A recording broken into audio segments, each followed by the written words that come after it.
എനിക്കൊരു സ്വഭാവമുണ്ട്. ഈ ഓർഡർ വരുന്ന അന്ന് ഞാൻ ഭയങ്കര ഹാപ്പി ആയിരിക്കും. ഹാപ്പി എന്ന് വെച്ചാൽ രാവിലെ തന്നെ അടുക്കളയിൽ പോയി ഓരോന്നോരോന്ന് ഇങ്ങനെ സെറ്റാക്കി വെക്കും. എന്തെങ്കിലും മറന്നു പോയിട്ടുണ്ടോ? ഒരുപാട് ചേരുവകൾ ചേർന്നിട്ട് വരുന്നതാണല്ലോ ഒരെണ്ണക്കടി എന്ന് പറയുന്നത്. അപ്പോൾ എല്ലാ സാധനവും നമ്മൾ അടുത്തുണ്ടാവണ്ടേ. അപ്പോൾ എല്ലാം ഒരു 10 മണിയാകുമ്പോഴത്തേക്ക് എല്ലാം സെറ്റാക്കി കൊണ്ടുവരും. ഇനിയിപ്പോൾ അതില്ലെങ്കിൽ ഇന്ന് ഓർഡറൊന്നുമില്ല, രാവിലെ എണീക്കുമ്പം തന്നെ ഇന്ന് ഓർഡറൊന്നും ഇല്ലല്ലോ, കുറച്ചും കൂടെ കിടന്ന് എന്നിട്ട് എണീറ്റ് ഒരിടത്ത് മുസാഫ് എടുത്ത് നോക്കുമ്പോഴത്തേക്ക് ഉറക്കം വരും. ഉറക്കം വന്ന് ഒന്ന് ഫോണിൽ നോക്കുമ്പോഴത്തേക്ക് റെഡിയാവും. ഫോണിൽ നോക്കിയാൽ പിന്നെ ഉറക്കയിൽ പോയെന്ന് പറയാൻ പറ്റില്ല. പിന്നെയും തിരിച്ച് മുസാഫിലേക്ക് തന്നെ വരും, പിന്നെയും ഉറക്കം വരും. ഇങ്ങനെ ആരെങ്കിലും ഉണ്ടോ എന്നൊന്ന് പറയണേ.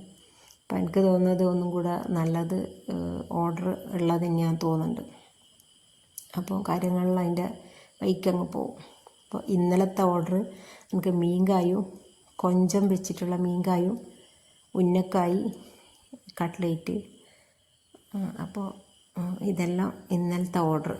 അപ്പോൾ അതെല്ലാം ഒരു 4-4:30 ആകുമ്പോഴത്തേക്ക് എല്ലാം കൊടുത്തയച്ച്. അപ്പോൾ ഇത്രയൊക്കെ തന്നെ വീഡിയോ ഉള്ളൂ. ഇഷ്ടമായ ലൈക്ക് ചെയ്യുക, ഷെയർ ചെയ്യുക, സബ്സ്ക്രൈബ് ചെയ്യുക.